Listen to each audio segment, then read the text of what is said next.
King of Gods. By Fast Food Restaurant, Kabanata 157. Nakamit ang layunin. Sa isang pagkakataon, dalawang elder ang parehong handang kunin si Zhao Feng bilang kanilang disipulo. Ngunit gusto ng huli ang First Elder. Tumayo si First Elder sa kinaroroonan niya at hindi siya umimik. Si Zhao Feng ay nahuli ng Haiyun Master. Kung kinuha siya ni Elder Zhou bilang isang disipulo ay ayos lang. Ngunit ngayon ay mahirap sa Haiyun Master na gustong kunin din siya bilang isang disipulo. Ang huli ay may malalim na ngiti sa kanyang mukha at agad na naunawaan ni Zhao Feng ang ibig niyang sabihin. Ang Haiyun Master ay nagbibigay kay Zhao Feng ng pagkakataon na sumali sa kanyang panig tulad ni Beimoy. Tulad nito, muli niyang dudurugin si Lord Guanzhen sa ilalim ng kanyang mga paa. Kung alam ng huli ang tungkol dito, siguradong magluluwa siya ng dugo dahil sa galit. Kasabay nito, pinipilit niya si Zhao Feng na magdesisyon. Kung pinili ni Zhao Feng si Elder Zhou, nangangahulugan ito na wala nang babalikan. Magiging magkaaway sila at susupilan o itatapon siya ni Haiyun Master. Hahaha, Brother Haiyun, interesado ka rin kay Zhao Feng. Kung gusto niya, pwede siyang maging alagad mo. Huminto si Elder Zhou at nagsimulang tumawa. Napaisip si Zhao Feng. Hindi maganda ang sitwasyon. Sa oras na ito, nakita na niya ang lahat. Ang First Elder ay hindi gustong kumuha ng disipulo dahil sa isang tiyak na dahilan. Si Elder Zhou ay hindi taos-puso. Ang Haiyun Master ay may ilang mga trick sa kanyang manggas. Ang pinakamahalagang punto ay ang pangalawa. Iminungkahi ni Elder Zhou na kunin si Zhao Feng bilang isang disipulo para pakalmayan ang kapaligiran at nang iminungkahi ni Haiyun Master na kunin niya si Zhao Feng bilang isang disipulo, sumagot siya ng walang pag-aalinlangan. Kaya hindi mapagkakatiwalaan si Elder Zhou. Mula sa punto ng pagkuha niya kay Sun Yuanhao bilang isang disipulo, nangangahulugan ito na tinitingnan niya ng husto ang talento. Kung magiging disipulo ako ni Elder Zhou at magiging kaaway ni Haiyun Master, maaaring hindi ako protektahan ng una. Sa kabaligtaran, baka itapon pa niya ako para magkaroon ng magandang relasyon kay Haiyun Master. Hindi nagtagal ay nagtapos si Zhao Feng. Hindi mapagkakatiwalaan si Elder Zhou at iminungkahi lang niya ito para pasayahin ang First Elder. Kung kinuha niya ang Haiyun Master bilang kanyang tagapagturo, siya ay magiging tulad ng isang tupang pumapasok sa bibig ng isang tigre. Hindi nagtagal ay nagpa siya si Zhao Feng. Baguhin ang isang hiling sa halip na kunin ang alinman sa isa bilang kanyang Panginoon.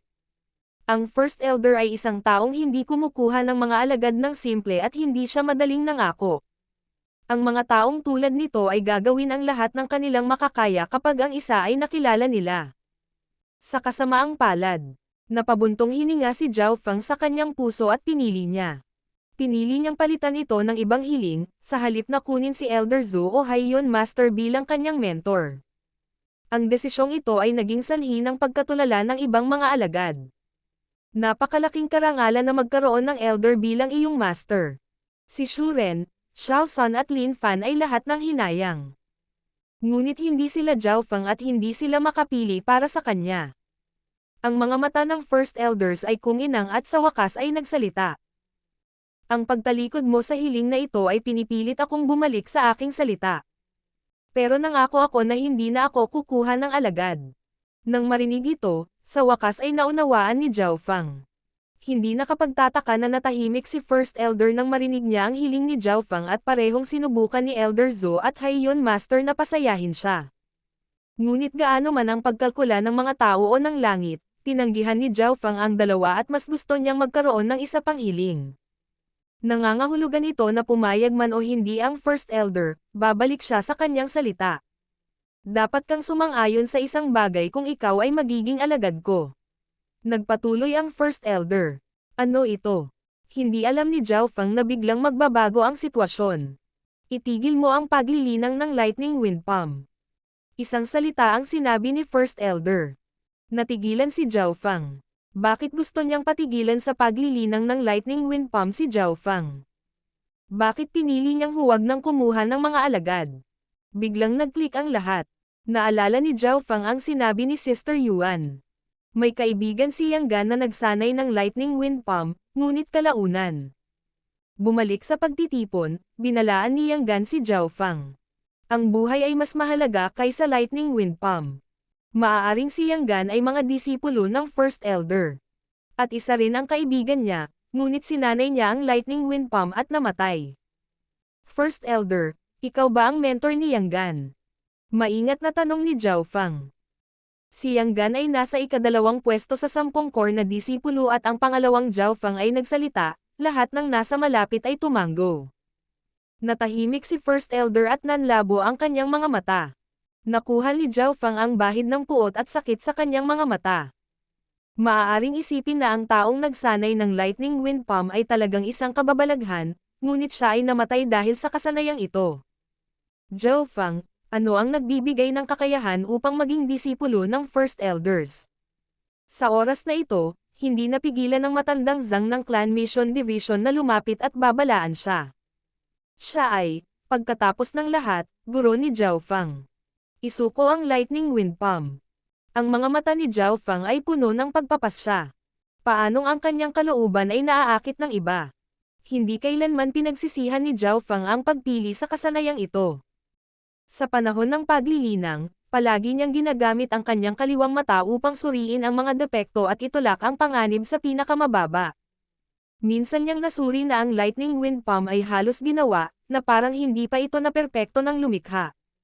Sa makatuwid, hindi lamang sinasanay ni Zhao Fang ang kasanayang ito, ginagawa niya itong perpekto at pinagbubuti. Dapat hindi ka payag. Masyado kang katulad ni Chener noon, kapareho mo ang ekspresyon niya noon at ganoon din ang sinabi niya. Kung hindi ko siya kinuhang alagad, pagsisisihan ko ito. Tumingin si First Elder kay Zhao Fang, na parang ibang tao. Elder, ipapangako ko rin yung sinabi niya dati. Kung ano ang hindi niya natapos, gagawin ko. Isang surge of confidence ang lumitaw mula kay Zhao Fang. Mayabang. Kasinungalingan. Sa ikalawang paglabas ng mga salita sa kanyang bibig, nagsimulang maghiyawan ang mga kalapit na tao. Maging ang kilay ng dalawang matanda ay tumaas. Ang ilan ay nag-aalala na si Zhao Fang ay maanod sa galit ni First Elder ngunit hindi siya nag-aalala. Dahil sa sandaling ito, siya ang naging perpektong kapalit para sa pinakapinag-aalaga na disipulo ng First Elder. Mayroon kang ilang mga punto na naiiba sa kanya. Ininspeksyon ng First Elder si Zhao Fang at tumawa. Bumilis ang tibok ng puso ni Zhao Fang. Naiintindihan kaya ni First Elder na ginamit niya ang emosyon ng huli. Parehas ka sa kanya, tiwala sa ganoong antas na masasabing mayabang ka. May isang pagkakaiba, kalmado ka. Matagal na tinitigan ni First Elder si Zhao Fang bago nagsalita. Kalmado. Ito ang pangunahing pagbabago ni Zhao Fang mula nang ang misteryosong kaliwang mata ay sumanib sa kanya. Kahit gaano pa niya naabot, hinding-hindi siya mawawala sa kapangyarihan. Ang yabang na ipinakita niya noon ay upang maabot ang kanyang layunin. Tinitigan ni Zhao Fang ang First Elder at ang huli ay may sobrang komplikadong emosyon habang nahihirapan siyang pumili. Pagkaraan ng mahabang panahon, nagpakawala siya ng hininga. Dahil ayaw mong isuko ang Lightning Wind Palm, maaari lang kitang kunin bilang isang outer disciple ko. Siyempre, kung ayaw mo, maaari mong kunin ang ibang elder bilang iyong mentor o maaari mong baguhin ang iyong hiling. Ginawa ko na ang lahat ng makakaya ko. Karamihan kaya ko. Naunawaan ni Zhao Fang ang naramdaman ng First Elder. Ang kanyang paboritong disipulo ay namatay dahil sa pag-aaral ng Lightning Wind Palm at siya ay nangakong hindi nakukuha ng isa pang disipulo. Gayunpaman, nangako siya kay Zhao Fang ng isang kahilingan at ang hiling ng huli ay hindi katanggap-tanggap. Sa makatuwid, ang First Elder ay umatras at sinabi kay Zhao Fang na kung isusuko niya ang Lightning Wind Palm, kukunin niya si Zhao Fang bilang isang disipulo. Paano siya magiging handa na makita ang parehong sitwasyon na mangyari muli? Ngunit ang problema ay si Zhao Fang ay masyadong katulad ng dati niyang disipulo. Pagkatapos ng mahabang panahon na paghihirap, maipapangako lamang ni First Elder na kunin si Zhao Fang bilang isang outer disciple. Malaki ang pagkakaiba sa pagitan ng panlabas at pangunahing mga alagad. Ang dating ay master disciple sa pangalan at kahit na ang disipulo ay nagkasala ng mabigat, hindi ito makakaapekto sa master. Binabati ng alagad si guro. Walang pag-aalinlangan, yumuko si Zhao Fang ngunit pinigilan siya ng First Elder. Ang mga pangunahing disipulo lang ang kailangang maging magalang. Ayaw ni First Elder na maglagay ng masyadong maraming emosyon kay Zhao Fang, dahil sinanay ng huli ang lightning wind palm na parang bomba. Bahagyang ngumiti si Zhao Fang at isa lang ang dahilan niya para gusto niya ang First Elder bilang kanyang master dahil malakas ang background niya. Mula sa kanyang pananaw, ang isang panlabas na disipulo ng First Elder ay mas mahusay kaysa sa isang pangunahing disipulo ni Elder Zhou. Una, ang First Elder ay may mataas na awtoridad at hindi siya kumuha ng maraming disipulo. Higit pa rito, marami ang hindi nang ahas na hawakan man lang ang kanyang panlabas na mga alagad. Pangalawa, mapagkakatiwalaan si First Elder. Kahit na si Zhao Fang ay isang panlabas na disipulo, paprotektahan pa rin niya ang huli. Matapos maging disipulo ng mga elder, naramdaman ni Zhao Fang ang naiinggit na tingin ng iba pang mga disipulo sa malapit. Kahit na outer disciple lang siya ng First Elder, naiinggit pa rin nito ang iba. Ang Elder ay hindi kumuha ng maraming disipulo at si Zhao Fang ay ang tanging disipulo bukod kay Yang Gan. Higit pa rito, ang awtoridad ng First Elder ay mas mataas kaysa sa ibang Elder at iginagalang pa siya ng Clan Master. Hindi ako makapaniwala na nagtagumpay ang brat na ito. Bahagyang huminto si Haiyon Master habang napataas ang kanyang mga kilay at pakiramdam niya ay mas lalo lang itong nahihirapan. Ang posisyon ng First Elder ay natatangi sa clan at kahit na si Zhao Fang ay isang panlabas na disipulo lamang, ang kanyang pagtrato ay hindi magiging mas masahol pa kaysa sa mga pangunahing disipulo ng ibang mga elder. Sa sandaling ito, lumuwag ang puso ni Zhao Fang. Naabot niya ang second goal na itinakda ni Lord Guanzhen. Maging isang panloob na disipulo. Maghanap ng isang malakas na background. Ang kanyang background ay hindi lang malakas, ito ay makikita mula sa maingat na mga mata ni Yuan Ji at Quan Chen. Sa susunod na mga araw, ang Broken Moon Clan ay naghanap ng libu-libong milya sa paligid ng pamilya Xing upang mahanap ang Blood Corpse Protector, ngunit ito ay hindi nagtagumpay. Ang huli ay malubhang nasugatan at hindi ito dapat tumakbo ng higit sa ilang daang milya. Ngunit wala man lang nakakita ng anino nito, kahit na pinaalis pa ang mga elder. Hindi alam ng Broken Moon Clan na si Zhao Fang ay may 50 hanggang 60% na posibilidad na makahanap ng bakas ng Blood Corpse Protector. Ngunit sa kasamaang palad, lahat ng mga layunin ni Zhao Fang ay nakamit. Siya ay naging mataas na susi ng napakatagal at oras na para mag-Loki, upang makuha ang lahat ng mayroon siya at linangin. King of Gods, Kabanata 158. 9 Twist Golden Wall Technique.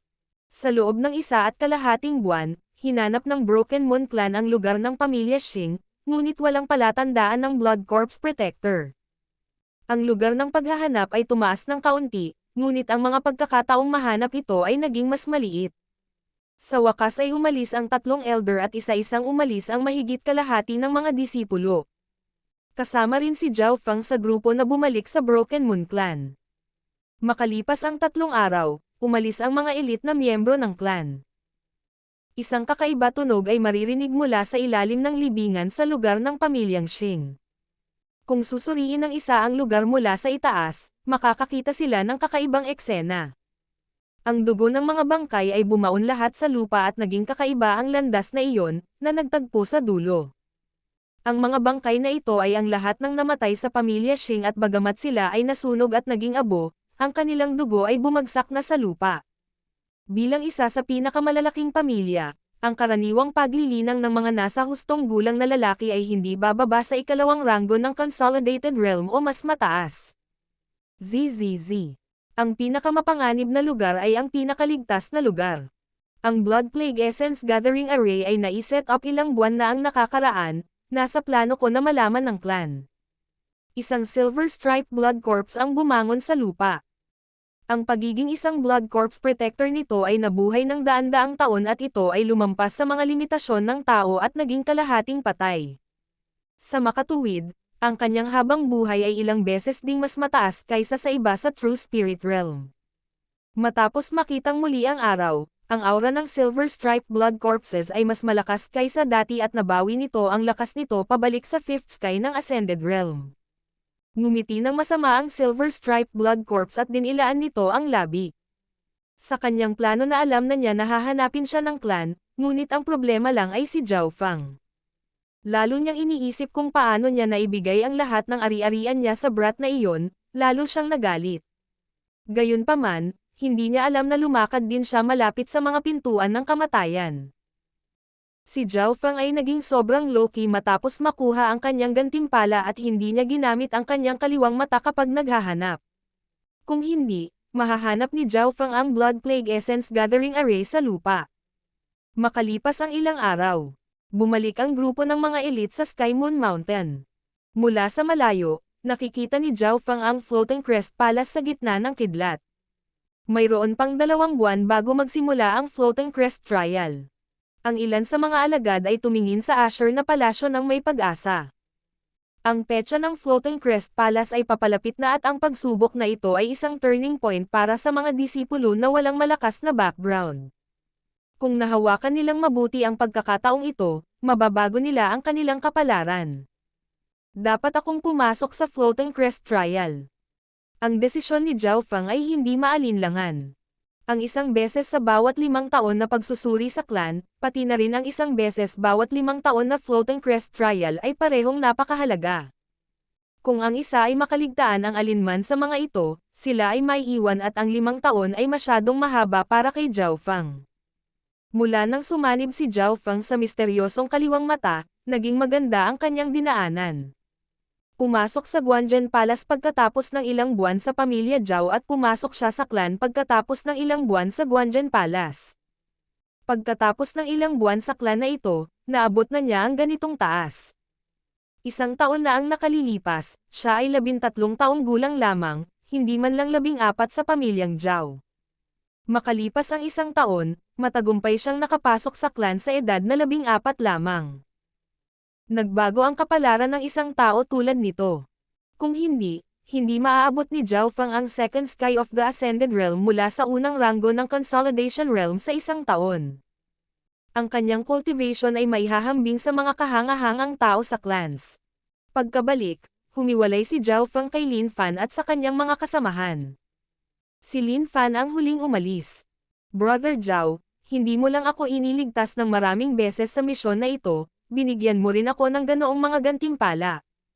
Ang gayong pasasalamat ay masusuklian. Pinaalis si Lin Fan sa kanyang mga mata, si Zhao Fang na may malalim na iniisip. Wala siyang maraming kaibigan sa clan at hindi malakas si Nan Gongfan gayon din si Yang Qingshan. Si Lin Fan ang nagising bago sina Xiao Sun at Shu Ren, ibig sabihin ay malakas ang kalooban niya. Mahusay din ang trabaho ng dalawa. Nang si Zhao Fang ay misteryosong nawala, si Lin Fan lamang ang nagtanong kay Wang Yun. Hindi alam ni Lin Fan na iniisip ng isang ito na binago ni Zhao Fang ang kanyang kapalaran. Sa isang kisap mata, kalahating buwan na ang lumipas at ang Broken Moon Clan ay tumira. Kumalat sa 12 iba pang clans ang balita ng paghahanap ng Scarlet Moon Stronghold at lahat sila ay nag-usap kung ano ang gagawin. Siyempre, wala na itong kinalaman kay Zhao Fang. Ang unang bagay na ginawa niya ay bumili ng cultivation resources gamit ang kanyang mga kontribusyon na puntos at primal crystal stones upang madagdagan ang kanyang cultivation. Matapos maabot ang ika-10 antas ng Silver Wall Technique, ang bilis ng pag-usad ay bumagal ng husto, tulad ng bilis ng isang kuhol. Ang ika-11 antas ay ang pinakamataas na antas at maaaring makakuha ng perpektong katawan. Mula sa paglalarawan nito, kapag ang isa ay umabot sa ika-11 na antas, maaari nilang harapin ang mga cultivator sa Third Sky ng Ascended Realm nang mag-isa lamang ang kanilang katawan. Naisip ni Zhao Fang na kailangan niyang gumastos ng 100 hanggang 200 substandard primal crystal stones para makamit ito. Ngunit pagkatapos gumastos ng halos 1,000 primal crystal na bato, hindi pa rin naabot ang layunin. Ang paggastos ng malapit sa 1,000 primal na kristal na bato at libu-libong kontribusyon na puntos ay nagtulak lamang sa kanya sa pinakamataas na ika-10 antas, kalahating hakbang mula sa ika-11 antas. Napabuntong hininga si Zhao Fang at hindi siya makapaniwala na pagkatapos gumamit ng napakaraming mahalagang mapagkukunan, mabagal pa rin ang pag-usad ng kanyang body strengthening technique. Walang masyadong cultivators na nakatutok sa pagpapalakas ng katawan dahil sobrang hirap lang. Mayroon pa akong 22,000 o higit pang mga substandard na primal crystal stones na natitira. Dapat ay magtagumpay ako kung gumastos pa ako ng 500 Primal Crystal Stones. Kinakalkala ni Zhao Feng. Nakakuha nga siya ng disenteng gantimpala mula sa misyon noong nakaraang pagkakataon, ngunit ang mga Primal Crystal na bato ay kailangang gamitin ng matalino, lalo na't paparating na ang Floating Crest Trial. Kung bibili siya ng mga materyales at siya mismo ang gumawa ng mga table tasks, makakapagtipid si Zhao Feng ng maraming Primal Crystal na bato. Ngunit ang bawat segundo ngayon ay mahalaga. Ang Floating Crest Trial ay pinakamahalaga. Hindi niya pinagsisihan ang paggastos ng mga pangunahing kristal na batong ito. Makalipas ang ilang araw, ang Silver Wall Technique ni Zhao Feng sa wakas ay umabot sa 11 antas. Upang makamit ito, gumugol siya ng humigit kumulang 2,000 substandard na Primal Crystal na mga bato na humigit kumulang 20 mababang uri ng Primal Crystal na mga bato. Siyempre, ang pagtaas ng lakas ay mahusay din.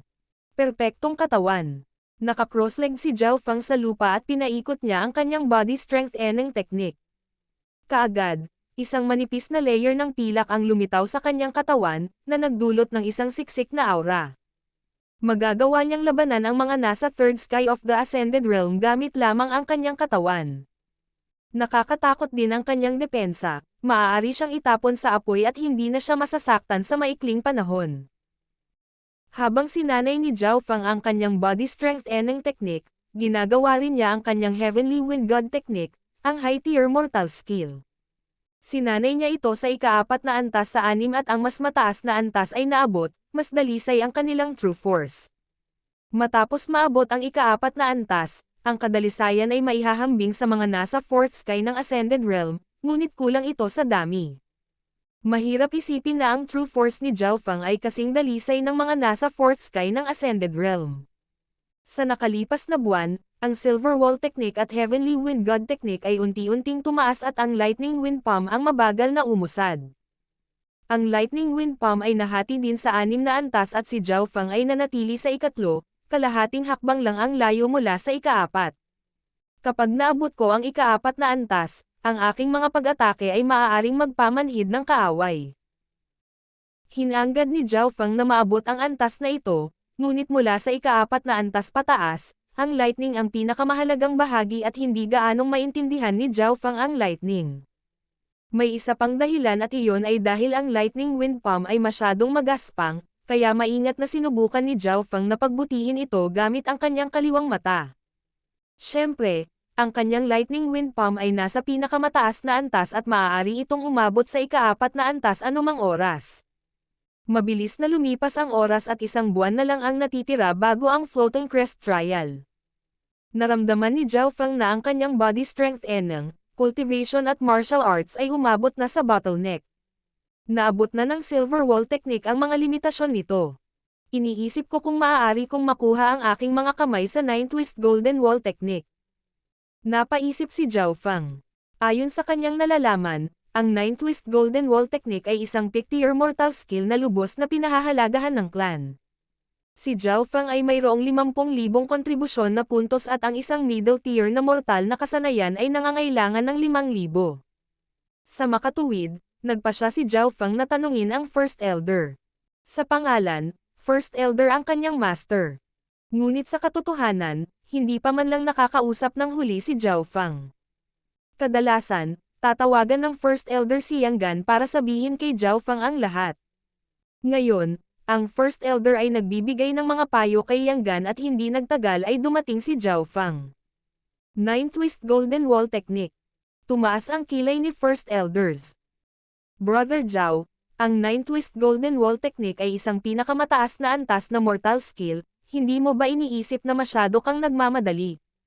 Ngumiti si Yang Gan at umiling, masyadong padalos-dalos si Zhao Feng, kahit isang pangunahing disipulong tulad niya ay walang karapatang matutunan ito. King of Gods, Kabanata 150. Mga payo ng First Elder. Nang makita ang mga reaksyon ni First Elder at Yang Gan, idinagdag ni Zhao Feng. Ang ibig sabihin ng alagad ay gumamit ng mga kontribusyon upang ipagpalat ang kasanayan. Sa clan, ang mga kontribusyon na puntos ay maaaring ipagpalat para sa high-class mortal na mga kasanayan. Ang iyong mga puntos ay hindi sapat upang ipagpalat ito. Higit pa rito, kahit na mayroon kang sapat, hindi mo ito magagawa. Umiling si First Elder. Huminto si Zhao Fang at ipinaliwanag ni Yang Gan. Kailangan ng isa ng 200,000 puntos para sa pinakamataas na antas ng mortal na kasanayan at dapat ay nasa 6th sky ng Ascended Realm o mas mataas. 200,000 puntos. 6th skies of the Ascended Realm. Nanlamig ang puso ni Zhao Fang at alam niyang wala siyang magagawa. Hindi niya naabot ang alinman sa mga kinakailangan. Sa kabaligtaran, malayo siya sa dalawa. Hindi niya akalain na napakataas ng mga kinakailangan para sa peak-tier mortal skills. Brother Zhao, ang pinakamataas na antas na mortal skills ay hindi isang bagay na maaari mong hawakan. Lalo na ang 9-twist Golden Wall technique kahit na ang mga elder ay nahihirapang sanayin ito sa pinakamataas na antas. Napabuntong hininga si Yang Gan habang nagsasalita siya rito. Masyadong mataas ang hiling ni Zhao Fang. Wala pang narinig si Yang Gan na sinuman sa second sky of the Ascended Realm na humihingi ng pinakamataas na antas na mortal skill. Tanging ang mga elder sa Broken Moon Clan ang maaaring matuto ng ilan. Tulad ng para sa mga espiritual na kasanayan, maaaring hindi ito maunawaan ng mga elder. Bakit ang 9-twist Golden Wall technique ang pipiliin mo? Ang landas ng pagpapalakas ng katawan ay mahirap at nakagawa ka na ng matibay na pundasyon sa pamamagitan ng pagpasok sa Ascended Realm gamit ang iyong katawan. Bakit hindi gumugol ng mas maraming oras sa iyong forte? Tulad ng iyong lakas ng pag-iisip. Kumikislap ang mga mata ni First Elder habang nakatingin kay Zhao Fang. Nag-isip ng malalim ang huli nang marinig niya ito at bigla niyang napagtanto na lohikal ang mga salita ng First Elders. Bakit patuloy na pipiliin ang pagpapalakas ng katawan? At piliin ang 9-twist Golden Wall technique, na napakalayo. Ang ika-9 na ranggo ng Consolidated Realm ay ang pundasyon. Sa oras na iyon, si Zhao Fang ay pumasok sa Ascended Realm gamit ang kanyang katawan, na nagpatibay sa kanyang pundasyon. Ngunit ang tanong ay ngayong nakapasok na siya sa Ascended Realm, hindi na niya kailangang piliin ang Body Strength Eneng o ang 9-twist Golden Wall technique. Bukod doon, matalas ang mga mata ni First Elder at nalaman niyang si Zhao Fang ay may malakas na mental energy na nagmula sa kanyang kaliwang mata. Isang magaspang na mental strength spike lang ang alam ni Zhao Fang at hindi niya alam kung paano gamitin ng maayos ang kayamanang ito. Pagkatapos mag-isip ng ilang sandali, ginawa ni Zhao Fang ang kanyang desisyon. Ano sa tingin mo? Naningkit ang mga mata ni First Elders. Tama si Master. Hindi ako dapat mag-focus sa pagpapalakas ng katawan, baka hindi ito ang pinakamagandang daan para sa akin. Tumanggo si Zhao Fang. Bagamat pinadali ng kanyang bloodline ang pagsipsip ng enerhiya, hindi naging maayos ang landas ng pagpapalakas ng katawan. Nang makitang napakadaling naiintindihan ni Zhao Fang, bahagyang nagulat si First Elder at naisip. Maganda ang pangunawa ng brat na ito at parang hindi siya isang uri ng tao na nananatili sa lahat. Kung gayon bakit hindi niya isinuko ang Lightning Wind Palm? Sa kasamaang palad, naabot ko na ang mga limitasyon ng Silver Wall Technique. Napabuntong hininga si Zhao Fang. Weng. Isang manipis na layer ng pilak ang lumitaw sa kanyang katawan, na ginawang parang estatwa ng yelo si Zhao Fang. Ito ang ika-11 na antas ng Silver Wall Technique. Katawan ng pagiging perpekto. Ano? Parehong nagulat sina First Elder at Yang Gan. Hindi nila akalain na naabot ni Zhao Fang ang ganoong kataas na antas sa pagpapalakas ng katawan. Ang kanyang mga kalamnan lamang ang maaaring makatakas sa mga cultivator sa third sky ng Ascended Realm. Si Brother Zhao ay tiyak na may pagkakataon na lumaban para sa isa sa mga lugar ng Floating Crest Trial ngayon. Labis na nagulat si Yang Gan. Hindi dahil walang nagsanay sa kanilang mga katawan sa pinakamataas na antas ng isang mortal na kasanayan, ngunit ang mga bilang ay napakababa. Gayunpaman, wala sa kanila ang kasing bata ni Zhao Fang. Sinong nagsabing hindi pampalakas ng katawan ang forte niya? Bahagyang nagsalubong ang kilay ni First Elder. Kasabay nito, hinangaan niya ang pagiging mapagpasyahan ni Zhao Fang. Kung ito ay isang tao na nagsanay sa kanilang mga katawan sa ganoong kataas na antas, madali ba silang sumuko? Maging siya ay bahagyang nagsisisi sa sinabi niya ngayon. Siguro si Zhao Fang ay talagang may talento sa pagpapalakas ng katawan. Sa pag-iisip hanggang dito, muling tumawa si First Elder. Hindi naman siguro wala ng pagkakataon.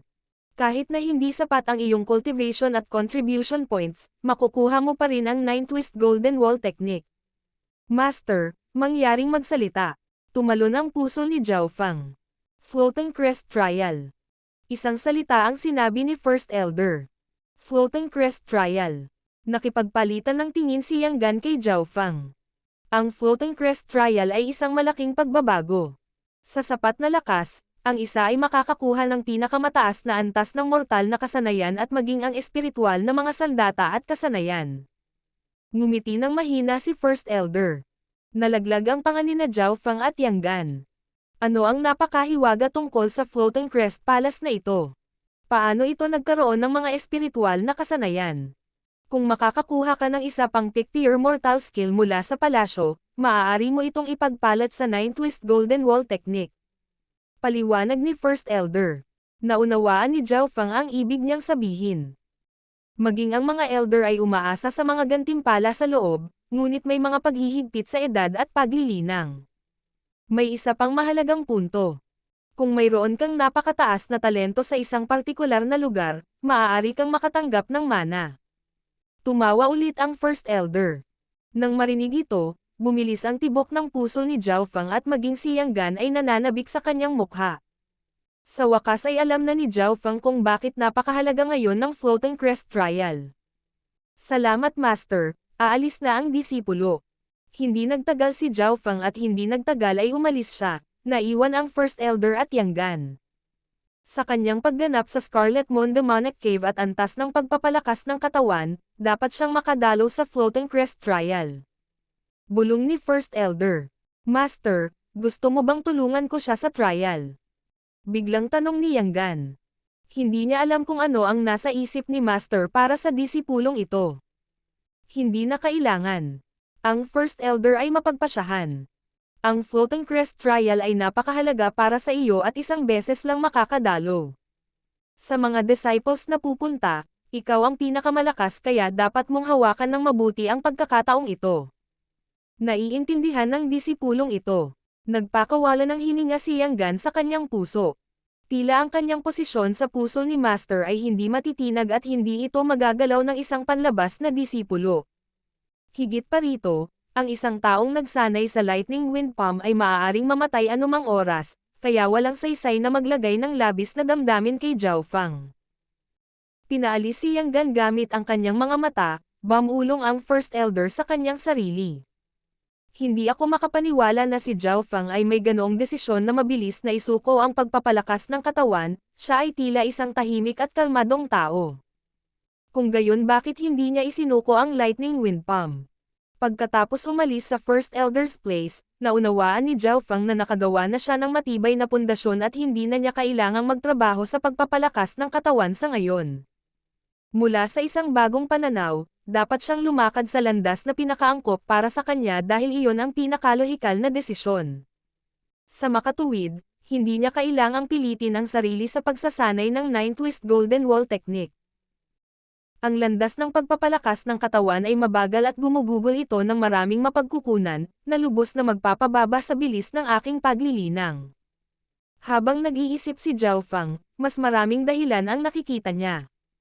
Bukod doon, kahit na ang First Elder, bilang isang panlabas na disipulo, ay nakita na si Zhao Fang ay may abnormal na lakas ng pag-iisip. Sa mga susunod na araw, ganap na naghanda si Zhao Fang para sa Floating Crest Trial pati na rin sa mga participation spot. May 10 tao lamang ang maaaring pumunta, kaya ang kompetisyon ay magiging napakahigpit at marami ang nasa third sky ng Ascended Realm. Hindi lang si Zhao Fang ang nagsusumikap, ang iba pang mga panloob na disipulo ay nagsusumikap din. Minsan ay dadating si Lin Fan para makipag-spar kay Zhao Fang. Mula nang matapos nila ang nakaraang misyon, ginamit ni Lin Fan ang napakagandang gantimpala para tulungan ang kanyang sarili na maabot ang second sky at madali niyang natalo si Shuren ilang araw na ang nakalipas. Kailangang malaman ng isa na si Shuren, na nakaabot sa third sky kalahating buwan na ang nakalipas, ay hindi kalaban ni Lin Fan. Ang talento ni Lin Fan ay hindi mataas, ngunit siya ay tulad ni Zhao Fang. Pareho silang may integridad at napakalawak na kapangyarihan sa pakikipaglaban, na nagbigay daan sa kanila upang labanan ang iba na mas mataas ang ranggo kaysa sa kanila. Nagsimulang magpalitan ng galaw sina Zhao Feng at Lin Fan sa kanilang mga courtyard. Backwave Sword. Hinawakan ni Lin Fan ang isang simpleng makalumang espada at inihampas ito na parang tumatawa sa mga alon ng tubig. High tier mortal skill, hindi ako makapaniwala na natutunan mo ito ng napakabilis. Bahagyang tumawa si Zhao Feng at ginamit niya ang kanyang lightning wind palm na nagpa-address kay Lin Fan. Ang huli ay hindi lamang nagkaroon ng high-tier mortal sword skill, mayroon din siyang low-grade mortal weapon at kailangan ni Zhao Feng ng 70% ng kanyang lakas upang talunin si Lin Fan sa 20 o higit pang mga galaw. Kailangang malaman ng isa na ang ibang mga cultivator sa Second Sky ng Ascended Realm ay hindi tatagal ng ilang galaw, kahit na ginamit lang ni Zhao Feng ang 70% ng kanyang lakas. Salamat, Brother Zhao sa pagbibigay sa akin ng kasanayang ito sa espada. Ngunit kahit na ganoon ay hindi pa rin ako ang iyong kapareha. Si Lin Fan ay nagpapasalamat at bahagyang mapait sa parehong oras. Kahit na nakatanggap siya ng maraming primal crystal na bato at mga kontribusyon na puntos, hindi pa rin sapat ang mga ito para sa isang high tier na mortal na kasanayan. Naisip ni Zhao Feng na mapagkakatiwalaan si Lin Fan, kaya ibinigay niya ang Bakosh Sword Manual na nakuha niya mula sa Hollow Building at walang sino man ang maghay-hinala dahil sa napakalaking reward na natanggap nila. Zhao Feng, ang iyong lakas ay malapit sa Fourth Sky ng Ascended Realm at tiyak na walang problema sa pagkuha mo ng pwesto. Pero bakit hindi ka bumili ng sandata para tumaas ang iyong lakas? Iminungkahi ni Lin Fan. Sandata. Gumalaw ang puso ni Zhao Feng, dahil ang kanyang Golden Stairs bow ay hindi na bagay para sa kanya.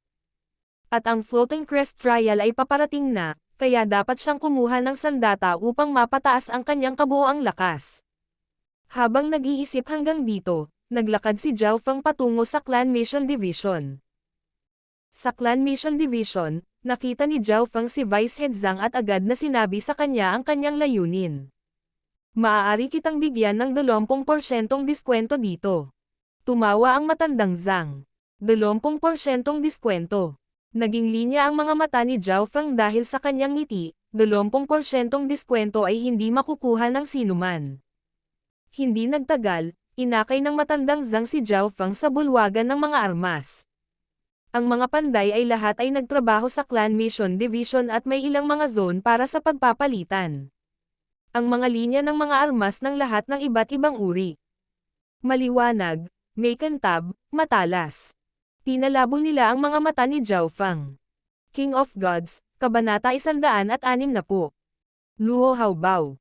Ang mga sandata ay parang alahas na nakadisplay sa bawat sulok ng silid.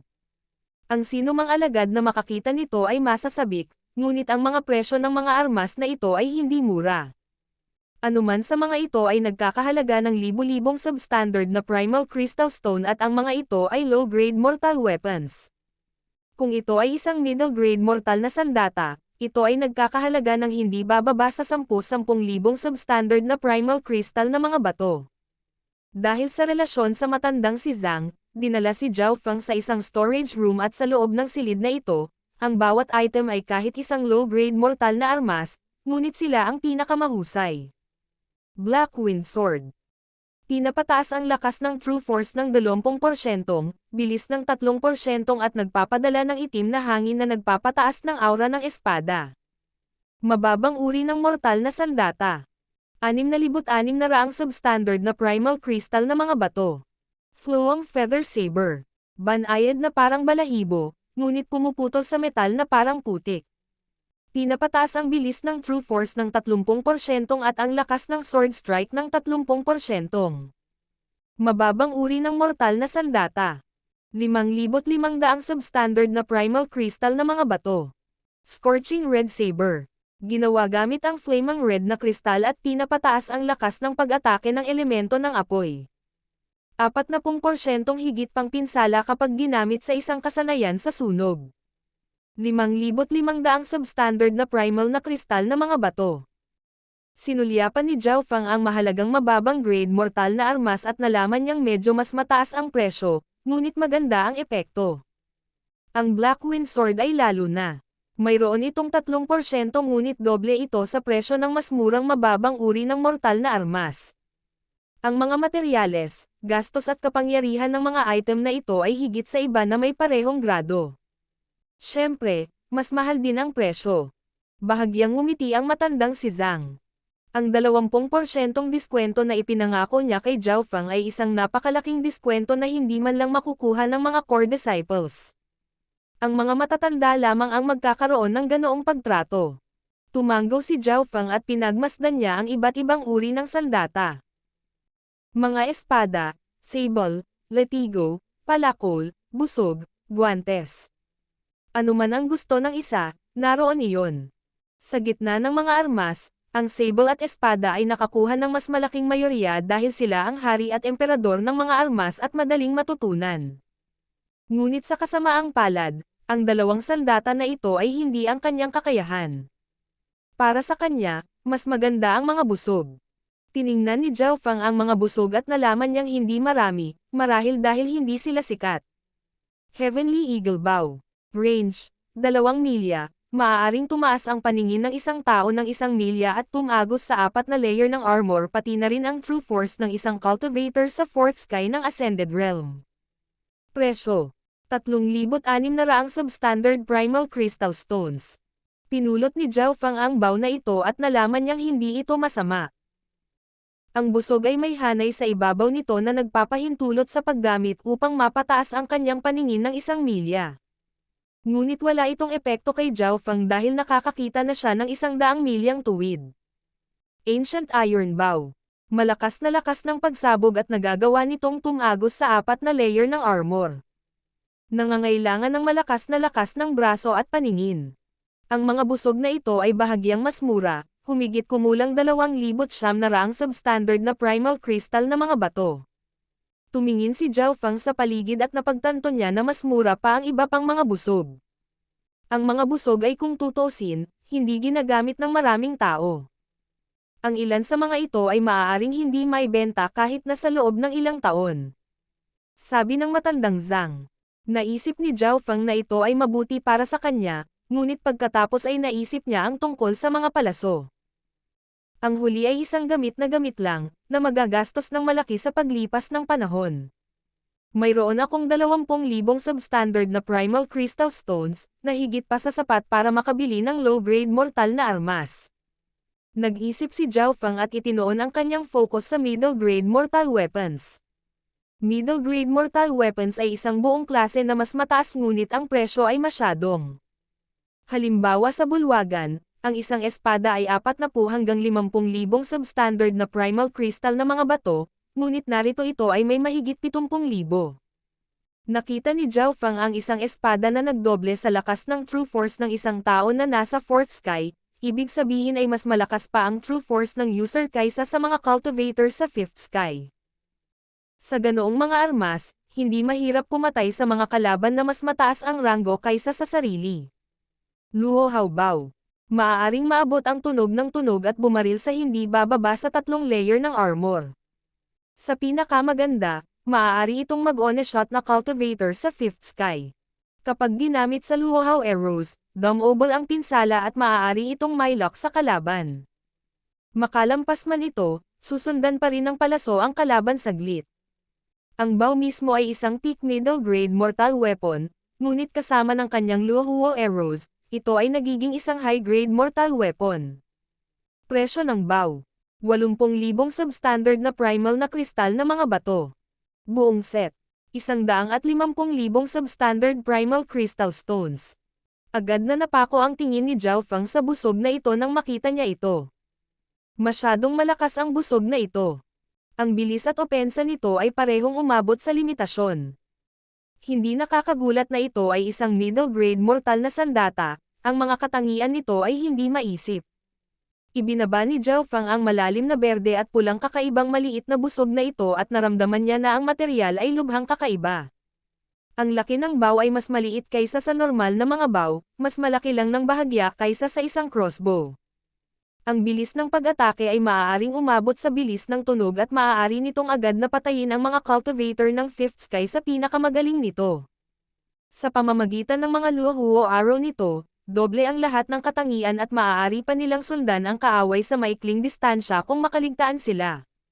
Bumulong si Zhao Feng at agad siyang nahulog sa bow na ito, ngunit ang presyo ng bow at arrow ay masyadong mahal. 150,000 substandard primal crystal stones. Masyadong mahal. Huminga ng malalim si Zhao Feng. Gusto mo ba ng luhuo bow? Tumawa ang matandang Zhang. Sobrang mahal lang at nakayuko. Kung ito ay isa pang armas, ito ay nagkakahalaga ng mahigit 20,000. Umiling si Zhao Feng. Ayon sa mga panuntunan ng clan, maaari kang makakuha ng 50% diskwento kung gumastos ka ng 50,000 kontribusyon na puntos. Binibigyan din kita ng 20% kaya ang final price ay 30% lang ng 150,000. Ngumiti si Vice Head Zhang. 30%. Gumagalaw ang puso ni Zhao Feng. Sa ganitong paraan, ang huling presyo ay magiging 45,000 substandard primal crystal stones at ang bow lamang ay 24,000 substandard primal crystal stones. Ang busog at palaso ay dapat ibenta ng sabay-sabay, ngunit kung gusto mong bilhin lamang ang busog, ang mga palaso ay dapat bilhin sa loob ng 3 taon. Siya ang guro sa pangalan ni Zhao Feng kung tutuusin. Naisip ito ng huli at kahit na wala siyang luohaw arrows, magagamit lang niya ang busog hanggang sa 30% ng pinakamataas na potensyal nito. Ito ay dahil ang isang middle grade na spiritual na sandata ay nangangailangan ng gumagamit na nasa 5th sky upang ganap na magamit ang kapangyarihan nito. Ngunit kahit na ang bow ay nagkakahalaga ng 30% ng orihinal nitong presyo, iyon ay 24,000 substandard na primal crystal na mga bato, si Zhao Feng ay mayroon lamang 20,000 o higit pa sa kanya. Guro, bakit hindi muna ako umutang ng 4,000? Pagkatapos kong makapasok sa Floating Crest Palace at makakuha ng ilang kasanayan o armas, babayaran ko ito. Iminungkahi ni Zhao Feng. Sige. Nakita ng matandang Zhang kung ano ang kaya ni Zhao Feng pabalik sa Scarlet Moon Demonic Cave at alam niyang may lakas ang huli na pumasok sa trial. Kailangan kitang bigyan ng babala. Bagamat maraming kayamanan sa Floating Crest Palace, sa tingin mo ba ay nasa lupa silang lahat at naghihintay na kunin mo ang mga ito? Kakaunti lang ang mga tao ang nakakuha ng isang bagay. Sa nakalipas na daang taon, tanging ang Haiyon Master lamang ang nakakuha ng isang bagay na malaki. Ngunit kahit noon pa man, nakatanggap lang si Elder Yon ng 2 elite na mortal na armas at iyon ang pinakamagandang marka sa nakalipas na daang taon. Paalala ni Vice Head Zhang sa kanya. Hindi man lang siya nag-alala tungkol sa 4,000 na utang ni Zhao Feng dahil ang huli ay gumagawa ng tableta at hindi mahirap para sa kanya na kumita ng ganito kalaki. Salamat guro. Ibinaba ni Zhao Feng ang luohaw bow at ang kanyang puso ay mainit. Ang 2 Vice Head lang ang nag-aalaga sa kanya sa clan. Shu. Qiu. Qiu. Qiu. 3 maitim na pulang arrow ang biglang dumikit sa luohaw bow na parang may sarili itong kamalayan. Natigilan si Zhao Feng, mayroon ba talaga itong sariling kamalayan? Ang ginawa lang niya noon ay ilagay ang kaunti ng kanyang true force sa busog at dumating na ang mga arrow. Ang busog at palaso ay parang mag-ina. Kahit ilang milya ang layo, ang mga arrow ng luohaw ay maaaring bumalik sa busog. Kadalasan, ang mga high-grade mortal na armas at mas mataas lang ang makakagawa nito. Paliwanag ni Vice Head Zhang. Sa susunod, tiyak na dadalhin ko ang mga palaso. Napaisip si Zhao Feng. Sa ngayon, bow lang ang kaya niyang tanggapin. Pagkatapos gumastos ng isa pang 200 substandard na primal crystal na mga bato, bumili si Zhao Feng ng isang batch ng mga dekalidad na arrow, pagkatapos ay umalis siya sa Clan Mission Division. Habang nasa daan, narinig ni Zhao Feng ang tunog ng pagpalakpak at pakikipaglaban. May humamon sa isang pangunahing disipulo. 2 taon na itong hindi nangyari. Ang challenger ay si Quan Chen, naabot niya ang 4th sky kalahating buwan na ang nakalipas at mayroon siyang mga kwalifikasyon para gawin iyon. Sa entablado, 2 disciples ng 4th sky ang nagklahing ng husto at isa sa kanila ay si Quan Chen. Nang dumating si Zhao Feng, natapos na ang labanan. Bahagyang lumilipad na knife. Ikinaway ni Quan Chen ang kanyang mga braso at agad na lumitaw ang 3 hanggang 4 na ilaw na pilak, na lumikha ng ilang madugong sugat sa core disciple. Noong nakalaban ni Quan Chen si Zhao Feng dati, isang blade ng partial moon lang ang kaya ni Quan Chen at ang partial moon flying knife na ito ay maaaring bumaril ng 4 hanggang 5 sa isang pagkakataon. Suko na ako. Nagpakawala ng mahabang hininga ang pangunahing disipulo. Hindi ako makapaniwala na sinanay ni Brother Quan ang dalawang high-tier mortal na kasanayan ng sabay-sabay at sinanay ang Chilling Moon Manual hanggang sa ika-4 na antas. Ang Chilling Moon Manual ay kapareho ng tier ng Heavenly Wind God Technique ni Zhao Feng at ang huli ay nagsanay ng Heavenly Wind God Technique sa ika-4 na antas din, kapareho ni Quan Chen. Ngunit ang huli ay may mas mataas na paglilinang, kaya't iba ang kapangyarihan ng dalawa. Malaki ang pagbuti ni Quan Chen at hindi bababa sa 2 beses na mas malakas siya kaysa sa Scarlet Moon Demonic Cave. Napaisip si Zhao Feng. Matapos manalo si Chen Chen, siya ay nakalista bilang isa sa 10 core na disipulo at 2 sa 10 core na disipulo ay mga disipulo ng Haiyun Master. Narinig ko na si Brother Quan Chen ay naghahanda para lumahok sa Floating Crest Trial. Ang pagiging core disciple ay nangangahulugan na maaari siyang makakuha ng pwesto kaagad. Ang ilan sa mga panloob na disipulo ay naiinggit at nag-aalala sa parehong oras. Core disciple. Nakikilahok din ba si Quan Chen? Tumaas ang kilay ni Zhao Feng habang may malamig na liwanag na kumislap sa kanyang mga mata. Sa isang kisap mata, 10 araw na ang lumipas at may 10 araw pa bago ang Floating Crest Trial. Bukod sa mga pangunahing disipulo, ang lahat ay kailangang makipaglaban para sa isang lugar upang makapasok. May 3 core disciples ang lumahok sa oras na ito, kaya sa totoo lang 7 lugar lang ang maaaring ipaglaban.